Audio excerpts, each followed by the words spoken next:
How do you know when a coach is one of the best in college football? Is it strictly based off championships? Do you factor in NFL draft picks? Or is it just solely off wins and losses? I believe it's a combination of all these things. There is no exact science, but how do we know? This coach is bringing the it factor back to this program. He was sought after by Alabama once Nick Saban retired by being granted a handsome contract extension making $10 million a year. Good for the fourth highest paid coach in college football. It's hard to believe that he led his team to an ACC championship, had an undefeated regular season, missed the college football playoffs, and was named the 2023 Bear Bryant Coach of the Year. That's right, I'm talking about Coach Mike Norvell. Norvell has been good. I mean, really good. How good has he been? Since FSU won the national title in 2013, their wins began to plummet, starting with 13 wins in 2014 with Jimbo. The program began to drift under his leadership, and then Willie Taggart took over in 2018 and lasted only 21 games after having the first losing season at Florida State since Bobby Bowden's first year in 1976. Although a good man, Taggart tanked the program. He left the program worse off than what he inherited from Jimbo.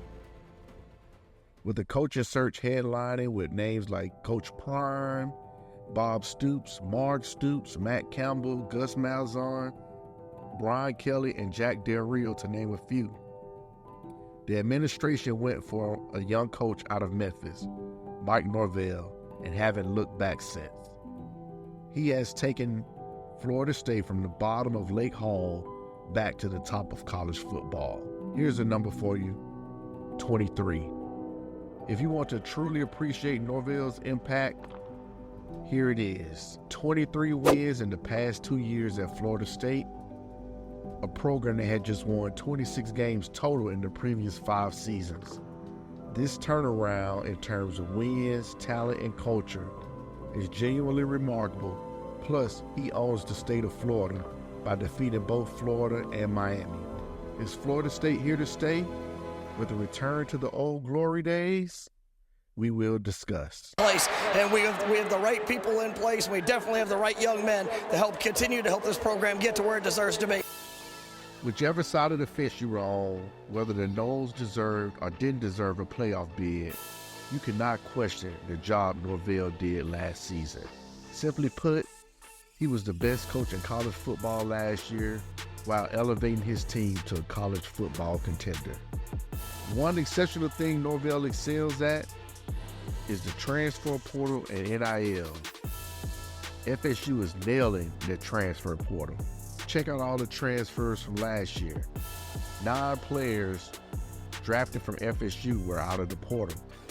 Jermaine Johnson saved this program and was a big part of Jared Verse deciding to come here.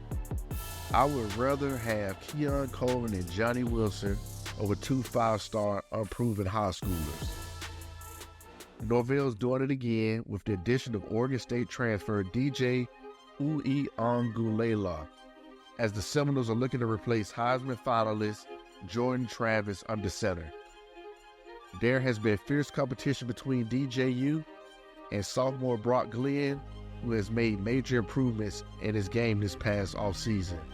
Some consider DJU as a great stopgap quarterback. Over his 4-year career, he has thrown for 8,319 yards while completing 59% of his passes. In doing so, the 6'4" quarterback has also scored 57 passing touchdowns to just 24 interceptions. DJ has also added 1,132 rushing yards and 21 touchdowns on the ground. But 2 stats that have to improve at FSU to remain solid contenders are his fourth quarter numbers, where he threw less than 50% and managed only 570 yards and 5 touchdowns and 4 interceptions.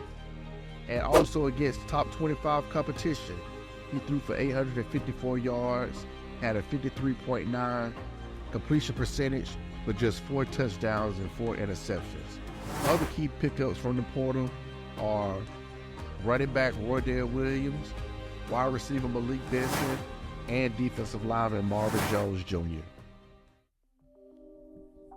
The Seminoles' defense was relentless last season, finishing 4th in the country in sacks with 46. Defense has improved every year under Norvell. However, a challenge this season is all the new faces he has on defense.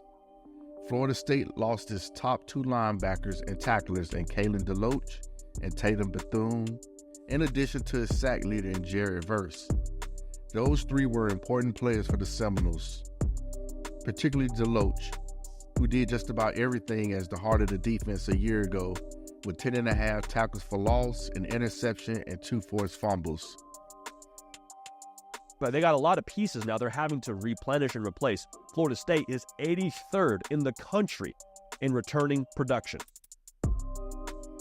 69.5% of returning tackles, 12% of returning passes defense, intercepted or broken up, 10.5 returning tackles for loss, and only 8% for sacks. The Noles D has improved every season under Norvell and Fuller, even with the revolving door of transfers. How will he improve this season in what many may consider a rebuilding year? FSU's schedule has the potential to chuck more roadblocks than last year. Starting the season in Dublin, Ireland against a steadily improving Georgia Tech, squaring off against a retooled Miami, a desperate Clemson, and a refined Notre Dame team could spell trouble if FSU doesn't come to play. Florida is still hit or miss, and USC is rebuilding without star quarterback Drake May. Although the path to the playoff is easier because of the 12 teams, the Noles desperately need the ACC to fare better than last season. Most of all, Mike Norvell officially established himself as the heir to Bobby Bowden. Jimbo Fisher looked to be the answer for some time, but Norvell solidified himself as the man to bring FSU to what it once was. After seeing phenomenal head coaches take steps backwards, Norvell has the talent to be a generational star. Based on what we've seen, and I know it is a small sample size, he could be not just a star, but become a transcendent face of college football. If a coach can produce like the greats, improve like the greats, and he is showing signs and flashes of being great, then he probably is. Every coach visualizes lifting that trophy above their head and being crowned a champion. So how good is Florida State and Mike Norvell actually? Better than we thought they would be. What do y'all think? Are they truly favorites to compete for the national title? Or are we getting ahead of ourselves as we've done in the past? Thanks for watching. Please like, comment, and subscribe.